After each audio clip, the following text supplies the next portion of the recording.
Hello, ladies and gentlemen. Welcome to the third episode of the Unstarving Artists podcast. Took a little bit of a hiatus after episodes 1 and 2, but we're back and better than ever, so you're getting something new today. This is a very exciting one for me personally. I think it will be for you as well. Today's guest is the oldest friend I've had on the show so far. By that I mean known her the longest.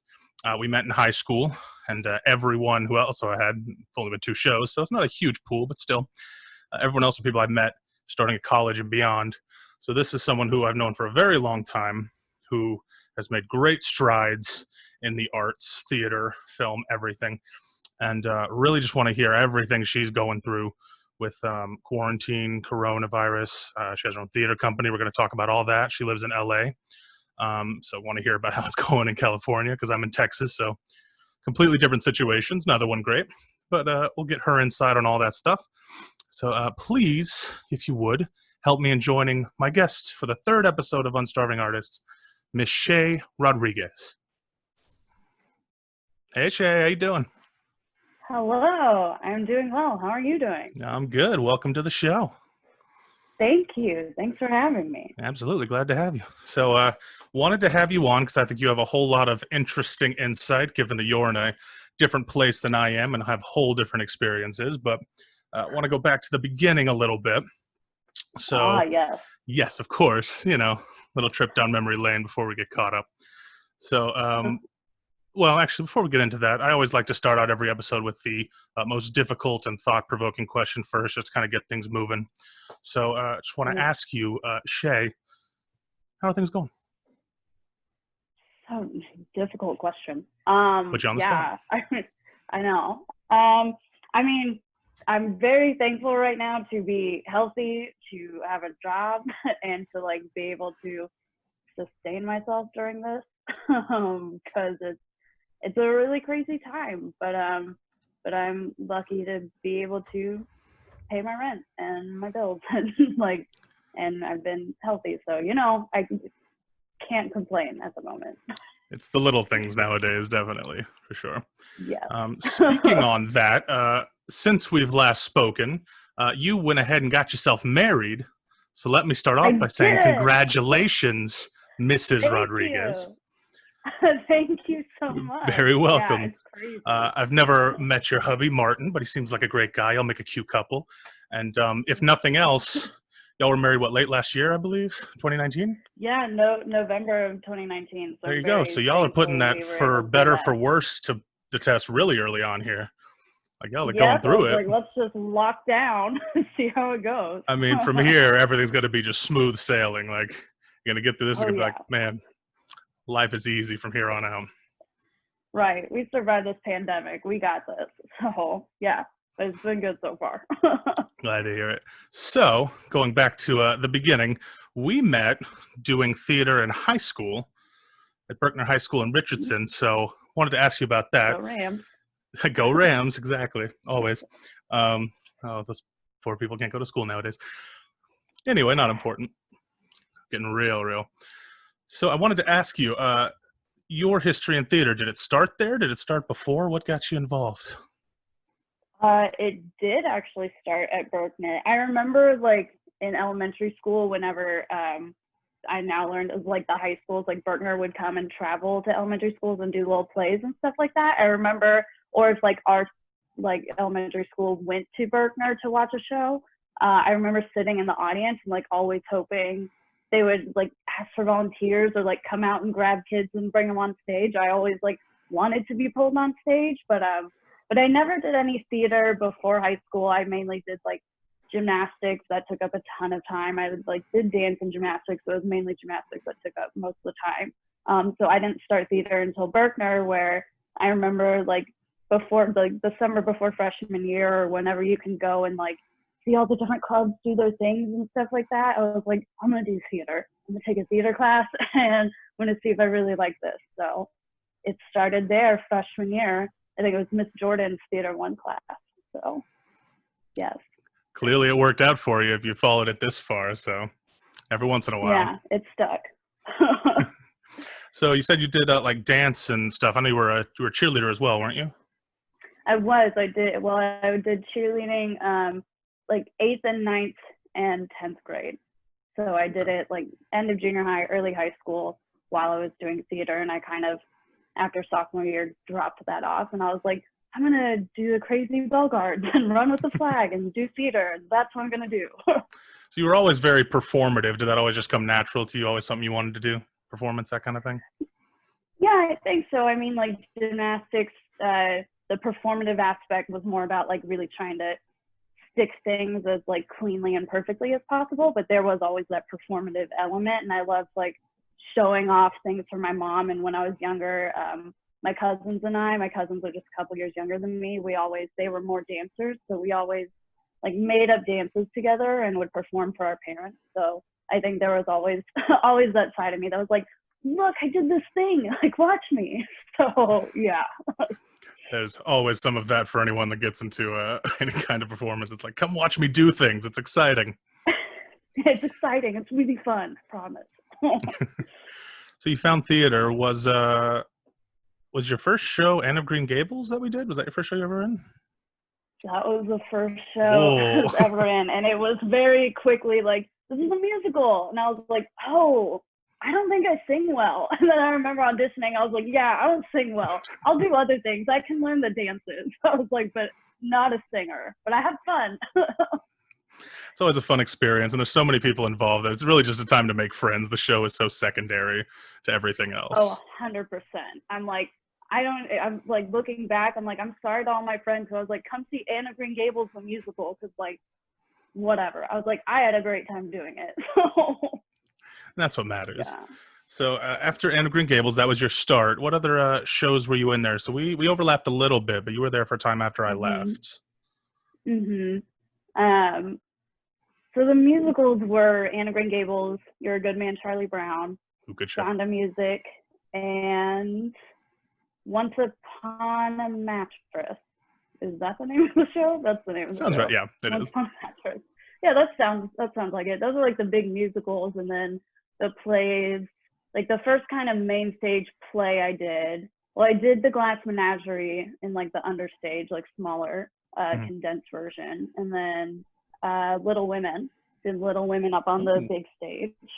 And I'm trying to remember the names of the other ones. They were like definitely smaller. They all run together. I get it. Yes, 100%. Who were you in Menagerie? I was Laura. That's a good was role. Erin Murphy at the time. I mean, she's married now, but she directed that. That was her like senior understage show, and so she had. I guess they just didn't have someone in the class at the time who could do it, and so Ms. Long was like, you can reach out to someone in the younger class, and she thought I would do a good job with the role. And now, like looking back, or like having journeyed to where I am now, I'm like, oh, that is like a really like that's a role. That is a role. And I'm like, at the time I was just kind of like, I learned the lines and like I have some emotion with it, but like I'm just doing it. So yeah. I went off on a tangent about that on my last show with my friend Ben. We were talking about the difference between theater and like high school versus later, and I said how I love Miss Unkenholtz and that my time at Berkner was fantastic. Wouldn't trade it for anything. I did not learn really how to act at all. There was no character building, no depth to anything. It was, I know the lines and I can say it.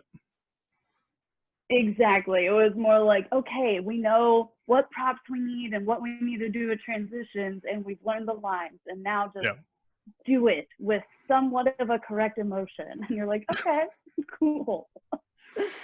But I mean, there's value in that, though. I think there's a lot to be learned from just being in the right spot at the right time and knowing your stuff. Then you can add all the other stuff to it. That stuff's easy. The acting portion, that's easy. Right. I'm on stage at the right time. It was always in me. Yeah. Exactly. It was always in me, but you got to know how to get your stuff in the right spot. So yeah. So I wanted to bring this up because I'm not sure if you remember it, and I actually thought about it today as I was prepping for this show. Do you remember? Like right after I left Berkner and you were still there, I wrote and directed a movie with our friend Connor called A Casual Liaison. Do you remember that? Ooh, that title sounds really familiar. You started talking and I was thinking of this like random princess thing that happened, but that was something I didn't even different. think of that. We'll get into that because that was actually really fun too. Okay. Casual Liaison, that title sounds so familiar. I'll spoil it for you. Shelby and Kevin yeah. in the coffee shop. Okay. Oh, okay. That's Kevin Jackson with his red hair. Crazy. Yes. Yeah. Great hair in high school. My God. I guess it kind of makes sense you don't remember it. You actually auditioned for that role, but lost out on and I it didn't to get Shelby. It?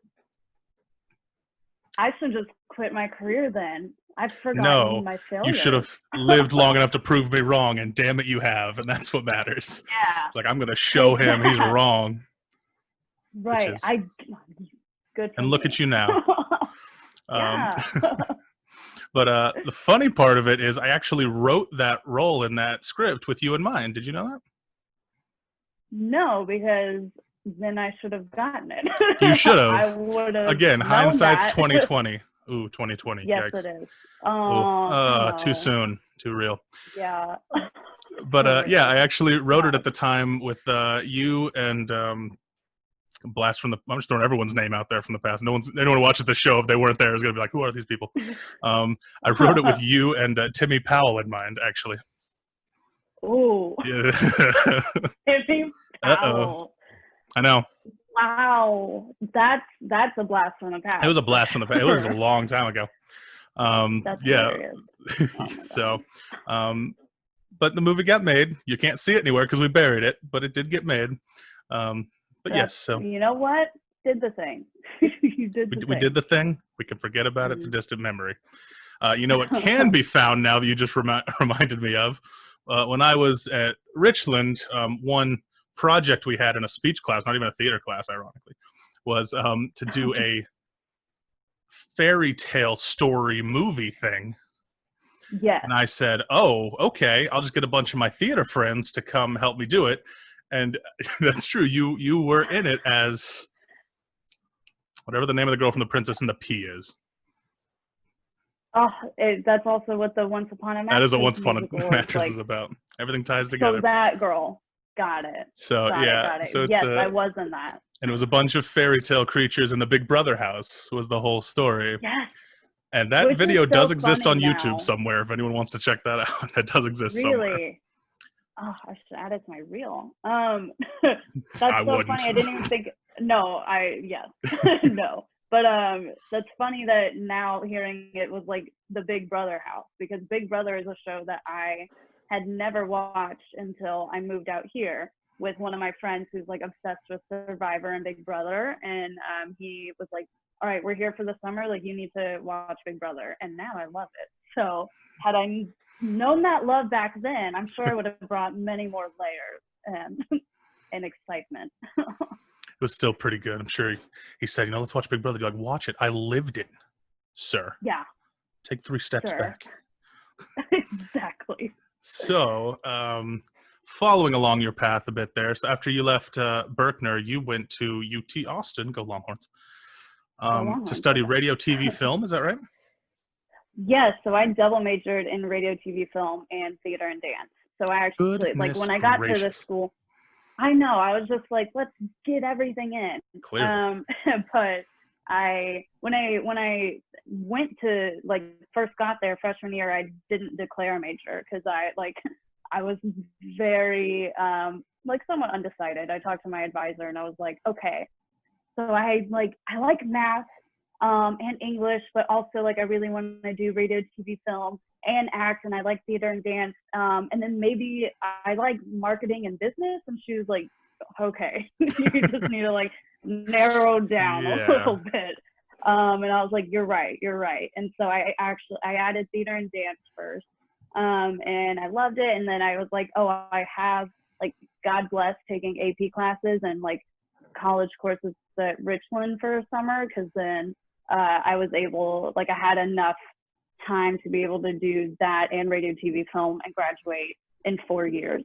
So I was like, okay, let's do it. And then I finally added radio, TV, film like junior year. Like, yeah. I think I want to produce films. So I just jumped in there real quick. Yeah. But it was nice. I'm glad I feel like I got as much as I could out of UT. I would hope so, because there was hardly a class you didn't take. So then after 4 years, you got to catch up on like 4 years of missed sleep. So it's great. I had some weird sleep schedules back then, but it's cool. I'm sure. Normalized a little bit. Well, that's good. So while you were there, that's where you met your now husband, right?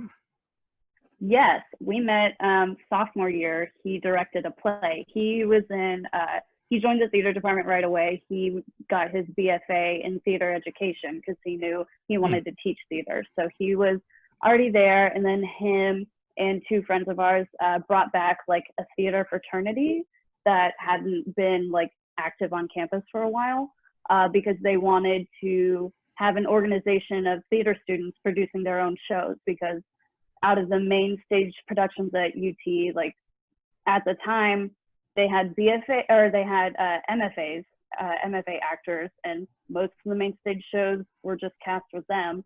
So none of us in undergrad were actually like getting cast in anything. So they started that organization, and he was directing Harvey, the play, and I auditioned and got like the lead role. And so we spent a lot of time together, and I was like, oh, this guy's pretty cool. I like him. So and the rest, and now here we are. There you go. Clearly he has a better eye for talent than I do. Yeah. That's who I end up marrying, people who cast me in things. Things work out for the best. But yeah, that's awesome. So like what would you say you learned most in college that, I guess this is kind of a weird question with quarantine and coronavirus going on right now, but that you that you apply to how you do things now? I Probably will everything. say one thing. I mean, yeah, like in general, just the like, I don't know. The first thing that came to mind for me with the theater department was there was one at UT. There's one professor named Ketta Carpenter, and she was one of the professors who was currently acting in the Austin like TV film scene. And so she was active in that and was like currently auditioning. And so what she did was she made sure that even though it was our theater department, she was like, I'm going to have a audition techniques class where we work on self-tapes and like stuff like that, where like at the time in college and not pursuing film acting yet at that time, self-tapes were like, I don't know what that is. The only auditions I've done are like in person for plays. And so when she started teaching us self-tape stuff, I was like, wow, this is nuts. Who knows if I'll like really go into this? But now that I'm here, I'm like, oh yeah, self-tapes are everything. You will do an endless amount of them. So especially now in quarantine, where like everyone's just figuring out how to do auditions and meetings over Zoom, or like definitely taking tapes first round because we're not doing stuff in person. So I was very thankful looking back to be like, wow, very thankful I had a self-tape class in college. Doing videos over Zoom, that seems so crazy. I couldn't even imagine. Yeah, right? Ridiculous. Such a thing? What a concept. Yes. The reason I asked that question is because there's always the age-old debate of, going to school for, acting and film and all that stuff versus just going out and doing, the doing versus learning type thing. Where do you fall in that debate? Totally. Do you think you'd be where you are if you hadn't gotten that education first? I mean, for me personally, absolutely not, because another aspect of college that helped me coming out here is like I already started building my group of people at that, like, and it creates kind of an automatic connection where if you meet someone new who happens to go to your same school or lived in the town or whatever, like has some sort of connection, that's an automatic thing to start talking about. And for me, it was also like being able to build multiple skill sets at once, kind of in the environment that was like, this is my focus right now. I'm not trying to like work and make money and pay to live somewhere, you know, like I'm like, okay, I'm in college, you know, like student loans, great, but like, you know, this is what your focus is right now. So it was really nice. I also got a minor in business during that, which is where I realized I liked marketing a So lot you were too. double major and minor business? Yes. Did you It was do like a anything else with your certificate life at that program. time, or was it just I class wish sleep? I wish I did things. No, somehow I figured out how to like do plays where we had rehearsals and stuff like at night, which That's was wild. nuts. Where again, found like my people who was like, this is what we're doing, let's go. So but yeah, I appreciated college a lot to be able to be like, yeah, I am learning learning this theater history and plays and working and acting with that, and then also taking these producing classes and learning more about different cameras and stuff, and like really just trying to get a nice solid base of understanding of the industry from multiple perspectives, which I thought was super helpful. And that's something that like when you're not in college, of course you can do that too, but it's just, I think it's a lot more stressful and hectic because you are also having to just figure out how to live. And in college, it's very much like you will live, you're going to have to pay for it, but you will live. So just focus on learning and taking in everything as you can right now, and then go out into the world and try and live. And I mean, having a degree is what also helped me get this job that I have that is currently paying the bills while things are shut down acting wise. So, Certainly. But I definitely want to get into that because right after, or maybe not right after, but pretty soon after you left school, you moved to Los Angeles, which I realized I don't think we mentioned that ever. So we've been talking about here as if everyone knew what we were talking about. Yes. So that so is where here I for am. you is LA. Correct. So how quickly after leaving school did you move out there? It was immediately because I did the radio, TV, film school at UT has a program called UTLA, so a semester in Los Angeles, which you can do in the fall or spring or summer. Oh, wow. And so I completed my 4 years in like end of spring, like May. I walked the stage, and then in the summer, spent that summer in Los Angeles. And so literally walked the stage, had my family there, we celebrated. The next morning, we drove from Austin back to Dallas, packed up like the rest of my stuff. Oh, and then wow. the day after that, drove from Dallas to Los Angeles. So like I just kind of booked it. Wow. Yeah, it was something, it's a thing where I originally wanted to go to college out of Texas. I wanted to go to Los Angeles. And my mom was like, hey, guess what? In-state tuition is going to be a lot better. And I think you will appreciate that, which, yes, looking back 100%. So very thankful I stayed in Texas because, you know, I get the idea of always like just jump right in and go and get there sooner rather than later. But also at the same time, like nothing's going anywhere. So I was like, okay, I'll do the 4 years and then I'll move out. And it's been fine. That was definitely true until March of 2020. Yep. So you move out there, and then, you know, I followed, you know, from a distance. I've seen your Facebook and updates and whatnot. So you started your own theater company. Was that with a lot of your friends from UT? I know your husband's involved. Was everyone else from UT as well? Yes. So it was started by 4 of us, myself, my husband, and then 2 of our friends who were in the theater program at UT. One of them, she also double majored in radio, TV, film, and theater.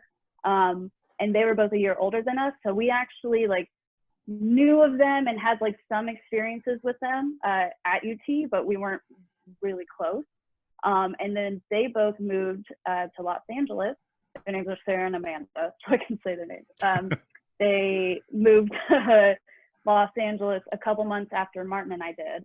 And we just like, all of us kind of, you know, found our jobs and made sure we could like pay bills and stuff. And then like Sarah and Martin are both theater teachers. And then Amanda and I were both working like on the production side of things, starting, you know, assistant level and trying to work your way up through production companies or management companies and stuff like that. And so one night, Amanda and I were just like we grabbed coffee, and we were like, you know, I would love to stay creative and do things, because it's great being out here and all, but right now we're very much in the like thick of, all right, we're working the day jobs and kind of feeling like our soul is going to be sucked out soon. So what can we do to stay creative? And so we just grabbed together whatever people we knew and friends we had that were interested in the same thing. And so we started just by, there's a festival that happens every summer in Hollywood, not this summer,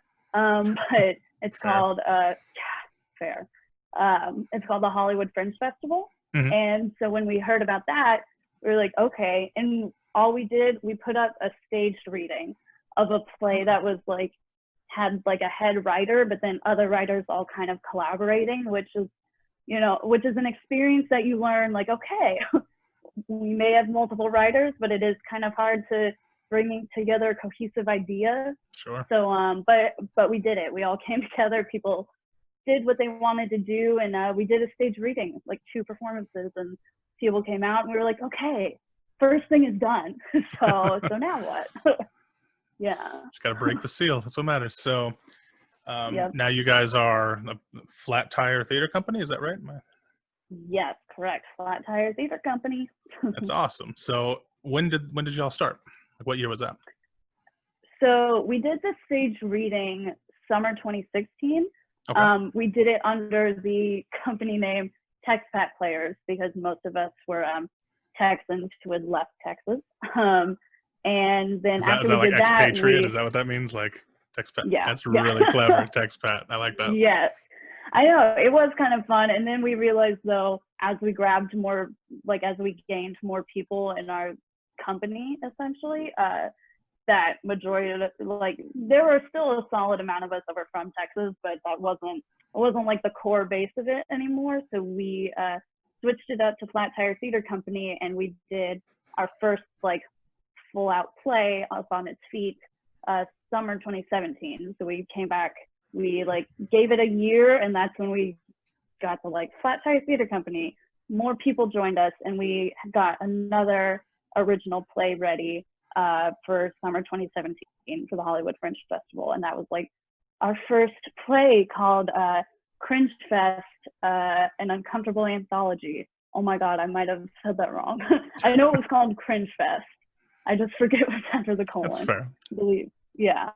So that was fun. It was fun getting more people together, and it was an anthology. So multiple people got to direct little pieces and write pieces, and then actors got to stick their hands in different little things. So it was really fun.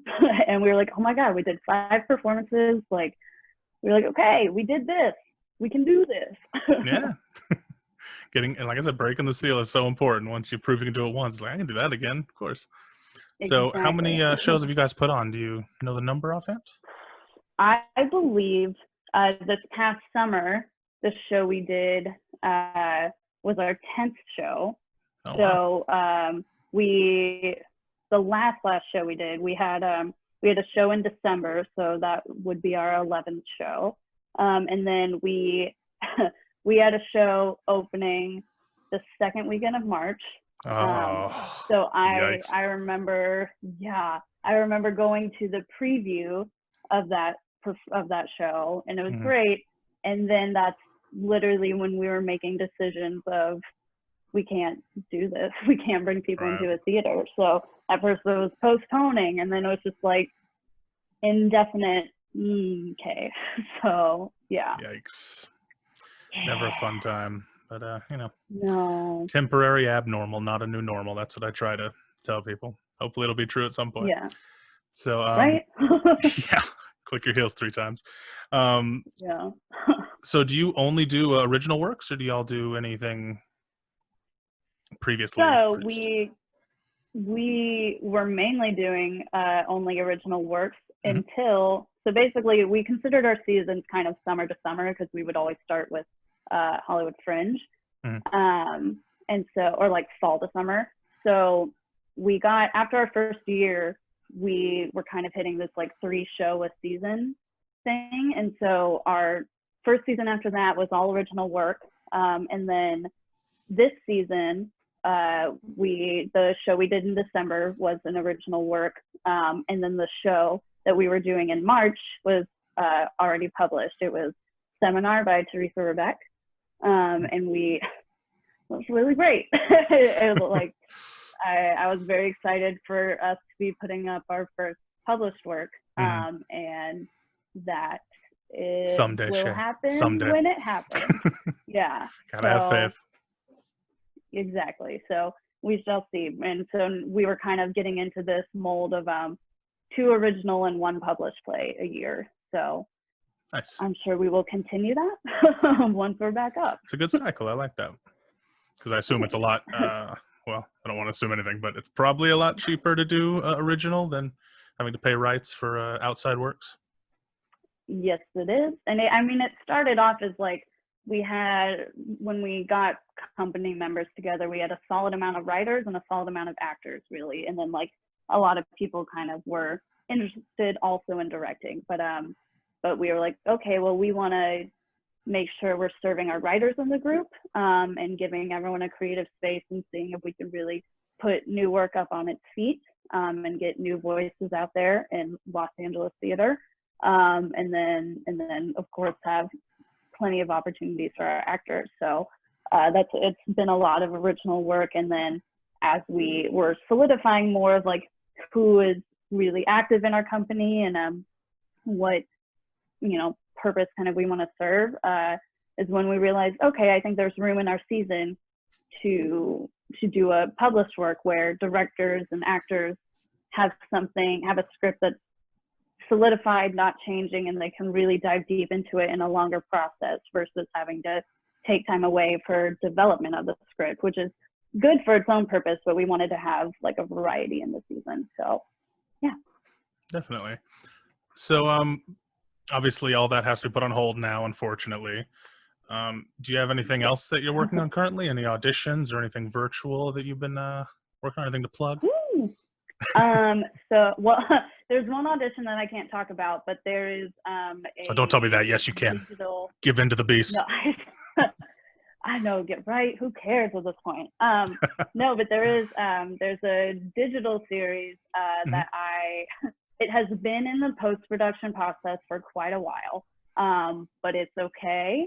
It's an action adventure web series that was written. It was written like the showrunner of it. Basically, it's 10 episodes and they're about 1 to 2 minutes long each, besides the finale, which is like 5 minutes long. But he created it basically with a character kind of based off of like Nathan Drake from Uncharted or like Indiana Jones, that kind of action adventure series. And originally I was just helping with producing of it because I was like, oh, I love this. This is super fun. And then the finale originally had like a Jeep chase in it, which almost came to fruition, but it was it ended up being like, we don't totally have all the resources or finances necessary. So that's it. We had been really great. I mean, pulling resources of very talented people with good equipment and stuff to be able to keep it on a very low budget. But the finale, we were like, we got to change this. And then it got changed and this female assassin was added. Okay. And he was like, okay, well, this is written with you in mind if you would like to do it. And I was like, yes. and now that like it's all been shot and everything is like picture locked and we're almost done with color, and right now it's just in sound editing. We've worked with a female composer to do a score for it, and it's been awesome. So like it's literally in its final steps, and we were originally aiming to release it like after Memorial Day, and then we were like, you know what, this this isn't what the world needs at the moment. And so also we were kind of rushing to that point. So we were like, everyone just kind of slow down and we'll take the time that we need for it. And like, we have time. And we also, originally we were trying to release it kind of beforehand and following the build up to Disney's movie Jungle Cruise with Dwayne Johnson and Emily Blunt. because it has that kind of action adventure feel. Certainly. But that got pushed, and so it was like, you know what? What are you aiming for now, we don't really? have to meet anything. Exactly. So we can take our time, make sure this isn't, you know, like there's little pay involved, but this isn't, you know, everyone's dealing with much larger things. So we don't want to stress anyone out in post. So it is getting there, and it is almost there. So I'm excited for that to be released when we finally do that. So it will be, it's called The Adventures of Benjamin Pike. So nice. I'm excited. We'll be sharing all that whenever that can be released. By all means, I'll share it for you as well. Yeah. There's a bit of an amateur move on the writer there, though. The real power play comes in writing the role for you and then casting someone else. That's when you really get into the nitty gritty. Exactly, and that's a way to like keep me around for sure. That's how you make friends. That is so funny. I didn't remember that until you said it, and I was like, oh my God, I do remember that now. What a time. Clearly I happened completely by accident, completely circumstantial. Don't hurt me. Yeah, I don't know. That's true.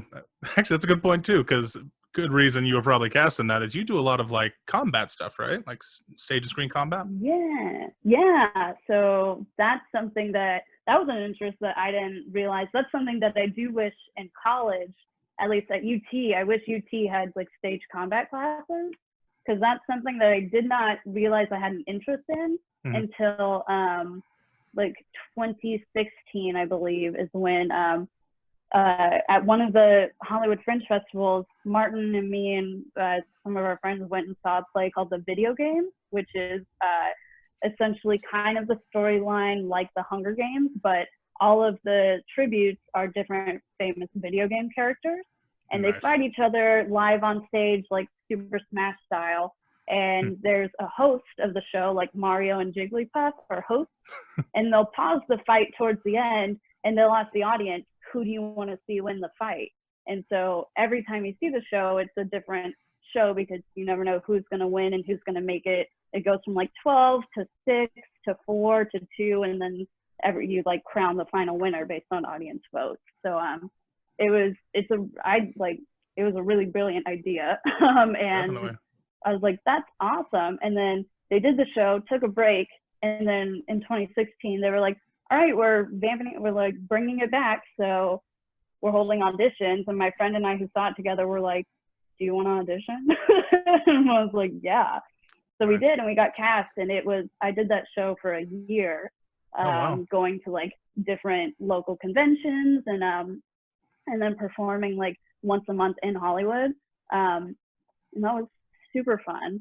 And that's where I met my friend who ended up writing the action adventure web series. Him and I have the same day job. And so, yeah, I met him there. And that's when I met people who were like, yeah, we do, like, I'm an actor, or I do stunts and stuff like that. Yeah. And I'm like, oh, people do this as a career. That's fun. And that's when I had been working at a production company for almost 2 years, or like once I was about to hit 2 years, is finally when I got this different job that I have now, where it was like, yeah, you work from home. And I was like, oh my God, it's flexible, but it's still full-time with benefits and everything. And I was like, I'm going to do that. And that's when I was like, wow, I realized I like combat a lot and I want to get more into that. So here we are. What character did you play in that show? Oh, I played Lara Croft. It was super fun. Going into the audition, having seen the show, I was like, okay, I remember some of the characters, and they posted some of the characters at the audition. And I was like, all right, like, I think I should straight up go for Pikachu, because Pikachu is this tiny little sassy thing and little feisty whatnot. And I was like, yes, I can 100% do that. And so I do think I might have auditioned for Pikachu a little bit. It was kind of general. They really just wanted to see, like, if we teach you this fight choreo, can you learn it? And then if you have lines, can you say them?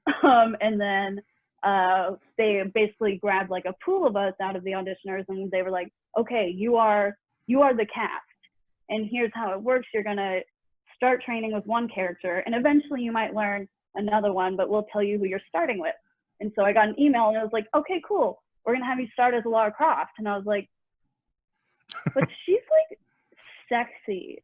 And like, That's not Pikachu. I was like, I think I'm too awkward to play her. Are you sure you didn't mean Pikachu? But they were, at the end of the day, they were like, I mean, yeah, I think you can do it. And also, can you tumble in heels? And I was like, yes. In general, they were like, you can tumble, so you're going to be locked. Been preparing your whole life for that moment. Gymnastics exactly. and cheerleading. I was like, perfect. And so I was like, okay, this works out. And it did, I mean, like, that character kind of became like part of, I don't want to say became part of my identity because that sounds dramatic, but like playing that character for a year, I did learn one other one. I played Yuna from Final Fantasy 7.5. I don't play Final Fantasy. Yeah, I know. I was like, I don't play Final Fantasy, so I did not know her as well. She was definitely a character that like one of the writers and directors really loved. And I was like, well, she's like the worst written character in this show. Nobody ever likes her unless we go to conventions where there are like super nerds who are like, yeah, Yuna. And I'm like, okay. But for the most, I only played her like once or twice. So for the most part, I played Lara Croft. And that very much became like something that friends knew me for. And like, I would just run around with like finger guns and I'd just be like, pew, pew, pew. And that's literally like friends have gotten me t-shirts that say pew, pew, pew, because that's just nice. What, like the years of 2016 through 2017, that's what I was. But it was super fun and definitely got me more into the like, I want to play really badass fighting women. Like, yes. Hell yeah. So, yeah. Sounds like they went to the Berkner School of Directing with you do choreo and hit your spot, you're hired. That's it. You're hired. That's it. I just need you. Memorize like, lines. Like, got it.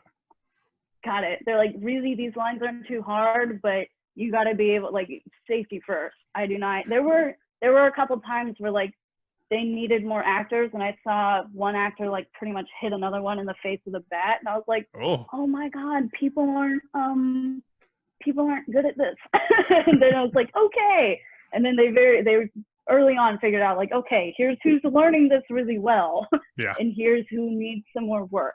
So, but, you know, it worked out, and I did make a lot of friends. I had like a table at my wedding that was just people from that show. And yeah, I'm very happy for the people that I've met through that, for sure. So cool. So, yeah. Obviously the future is very uncertain right now. There's a lot we don't know. But let's assume at some point things get back to normal. I think they will. Who knows when, but at some point. So what's the goal for the future? What you looking for? What's the end game, or at least the continued game? Yeah, continued game. Well, I mean, like big dreams and stuff. I very much want to play the like strong female characters in stuff like Marvel, Star Wars. Sure. Like if I, Rey from Star Wars, or like I was very excited for the Black Widow movie to come out. Mm-hmm. And then of course that got pushed. So I was like, God, because I've really been following this one actress, Florence Pugh. She's incredible. She's incredible, and she is playing roles besides Midsummer. I like not totally my kind of movie, but a lot of other things she's played have been totally up my alley. She played the same character in Little Women that I played in high school, and I was like, she's just she's living my life. So that's the goal, is like Florence Pugh stuff. That's something I would love to be doing right now. Or comedies. Like I love comedies like Community, The Office, Parks and Rec. Like, so I would love to be in a comedy like that. So I mean, yeah, long goal is like acting and stuff like that. You're in the right place to do it. Yeah. So working my way through it, like bit by bit. So yeah. Yeah, Florence Pugh. I never saw Midsummer. I agree, it's not my type of thing. The first thing I saw her in was Fighting with My Family. Did you ever see that flick? Yeah. Oh, she was so good in that movie. Oh my God, so great. And also, I mean, I saw that movie because my husband actually, he watched wrestling growing up, but then he kind of stopped watching through high school and college. And then we moved out here, and some of the friends we made, one of them, Sarah, who started the theater company with us, her husband watches wrestling, and so he got my husband back into it. And so I started watching wrestling with them, and like we've been to a couple live events and stuff, and I'm like, all right. I haven't been watching recently, besides for my job, because I have to like look at videos for WWE for my job, but I haven't really been watching. But when I saw trailers for that movie, I was like, oh hell yeah, like I want to see this, and I did, and I was like, who's this? Who's this girl? Because yes, like again, that was a role besides the like British aspect of it, because Sure. I'm not great at dialects. That's something that needs work for sure. But aside from that, that is a role that I would love to play. And I was like, this is awesome. And then I saw like Little Women and then Black Widow, and I was like, oh my God, what the hell? Like working with Greta Gerwig, I was like, I would love. So yeah. Good. So yeah, I forgot to ask earlier, what is your job that you're doing now that you needed your degree for? What you got going? So it's a tech company. Basically, it started off, there's a tech company called Zephyr that's in Marina Del Rey, so like Los Angeles. And they get hired, part of their department. Our department was bought out very recently by another company called Vobal. So I technically work for Vobal now. But essentially, it was a department where it works on rights management, like on YouTube and Facebook, mainly YouTube, where networks and studios will hire us to be like, all right, can you make sure, you know, there's not pirated stuff? Like, if there are full movies of ours, take them off YouTube and like stuff like that. So I kind of say like the YouTube police a little bit.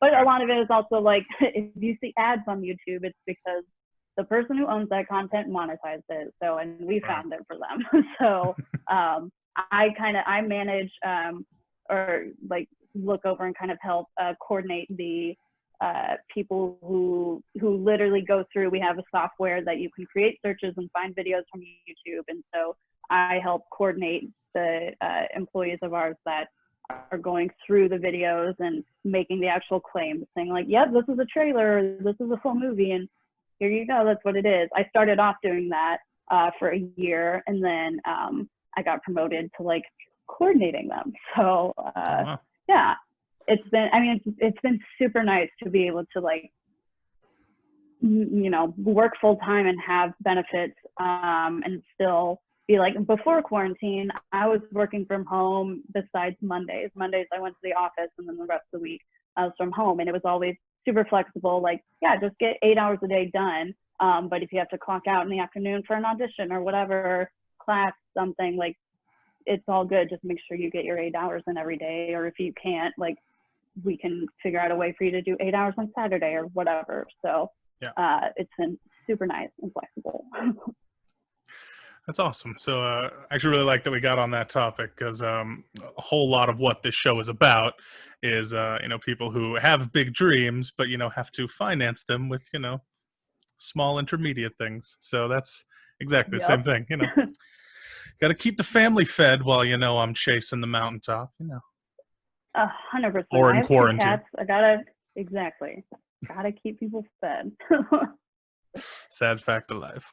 Well, that's awesome. So I think that's a great place to move on to our next topic here. So obviously I end every show with a reading from a script. So we're going to do that now.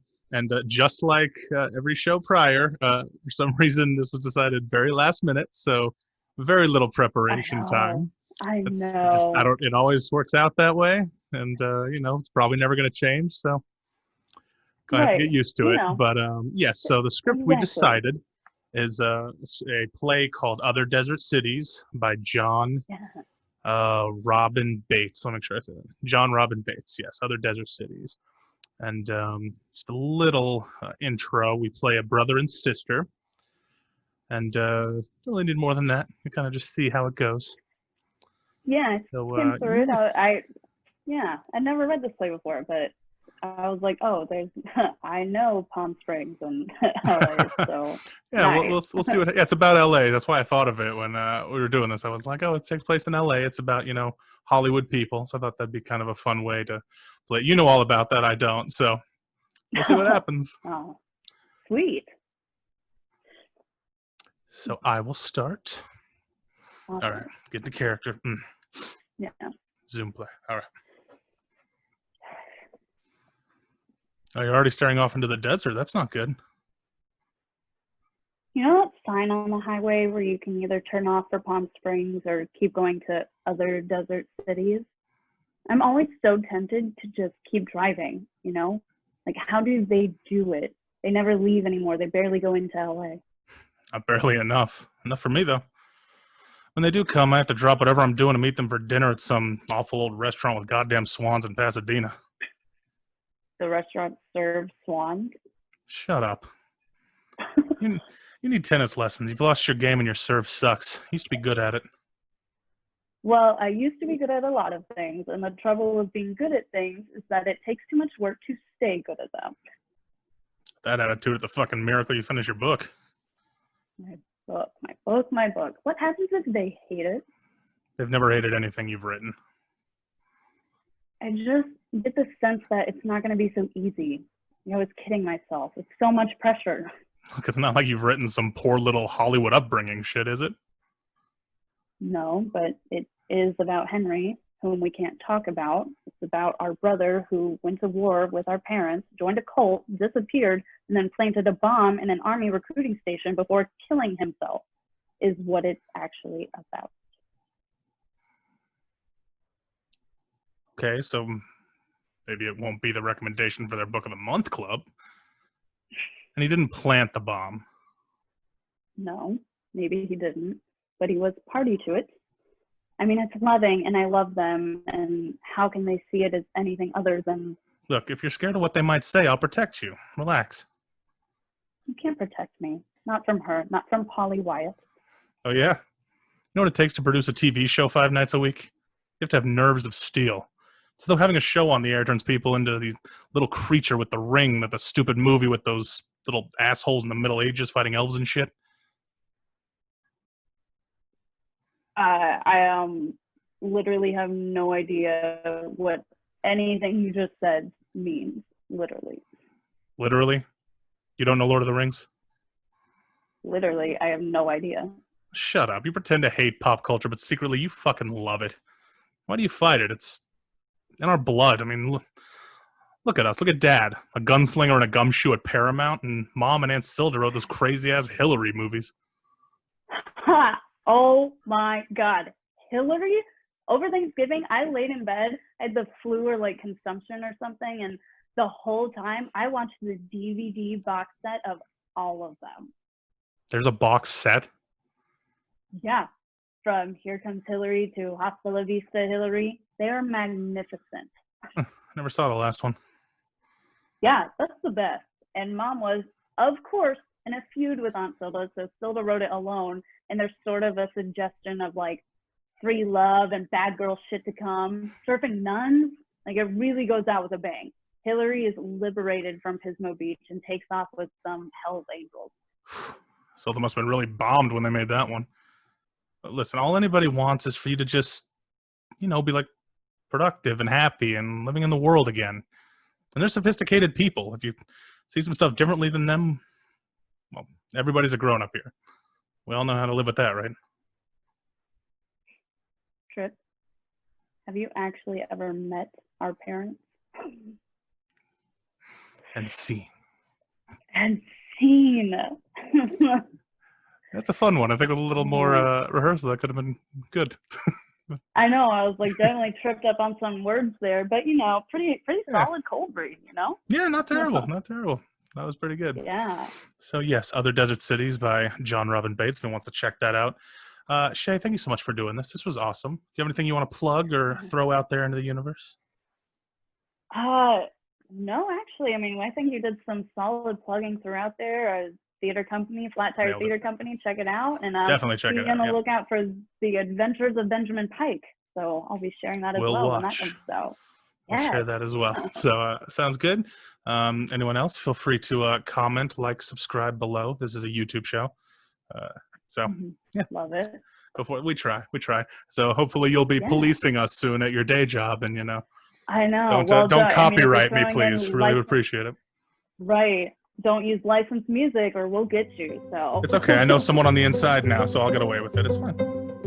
Exactly. I'll keep an eye out. Don't worry. Appreciate it. Well, thanks for watching, everybody. Y'all have a good night. Thanks, Shae. Thank you.